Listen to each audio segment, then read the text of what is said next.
Hi everyone, I'm Kit. I'm here to tell you today about beat blocks. And we're going to start by learning a new word for lots of people, haptic.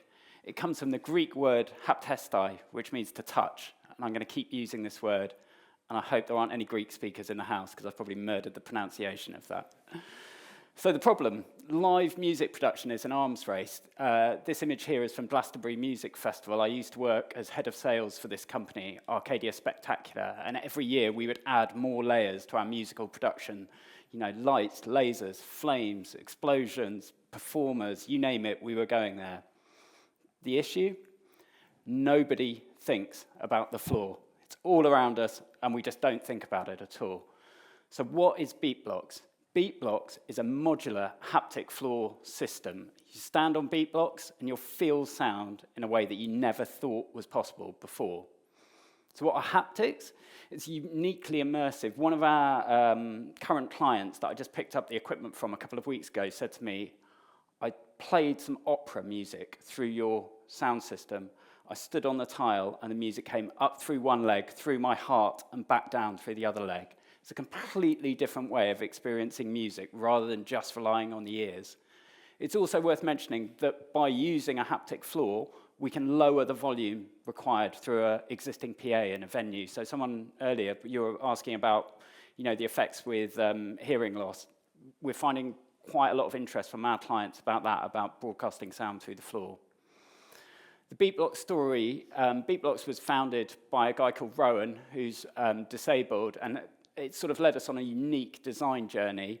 The prototype that we've got at the moment has been at some of the UK's leading cultural venues already. Things really changed for us earlier this year when we had an inbound inquiry from one of the biggest bands in the world, Coldplay. It's very nice to wake up to an inbound inquiry from someone with the email address @coldplay.com sat in your inbox. So Coldplay invests very heavily in accessibility, and they currently tour with a haptic vest. And essentially, they've been on tour with it for a couple of years, and they don't like it much, and they're looking for another solution. So really interested in what we're doing. And it made us realize that we've actually got two very distinct markets. We've got the cultural centers, science museums, arts festivals, these sorts of things where we're currently active. And then we've got this second market, international touring. This is one of my favorite touring productions of all time, U2's Claw.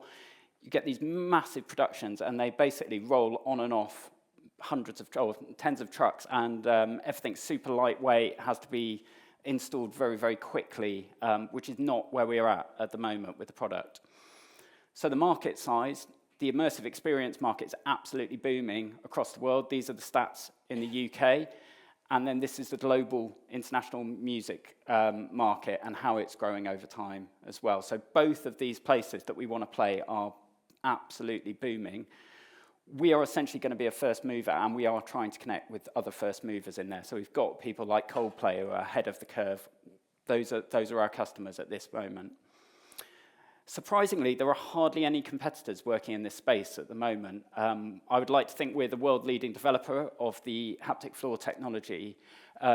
These two companies focus much more on the gaming industry and also on theme parks, but they're not in this live music space where we are at the moment. So our growth strategy, my background sales, I've been head of sales at two companies sort of vaguely in this sector. We are going to be investing very heavily in sales with our existing prototype.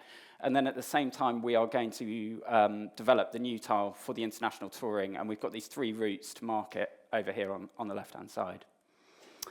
So revenue projections, we will, for the next couple of years, it's going to be the existing product that's going to be driving the revenue in the business. But as the new tile comes to market from 2028 onwards, we'll really see that accelerate. And our dream for this is to see every major tour in the world taking beat blocks in their trucks with them, along with all the rest of their equipment.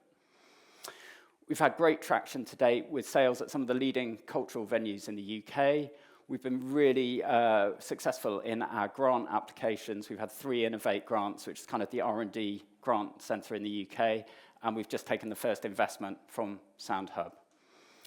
The team, as mentioned before, is Rowan and Fergie, who are the two founders, one creative, one technical. I've joined the business as CEO and to turbocharge sales. It's a great product, and I just cannot wait to get to the market and start selling this. I've got a really interesting black book of people to approach about Bleep Blocks.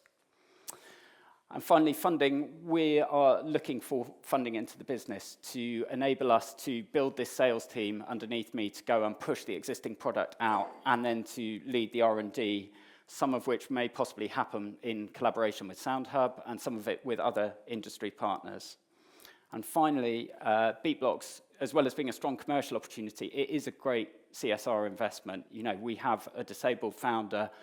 It's widely known disabled founders are 50 times less likely to receive investment into their businesses than people from able-bodied backgrounds.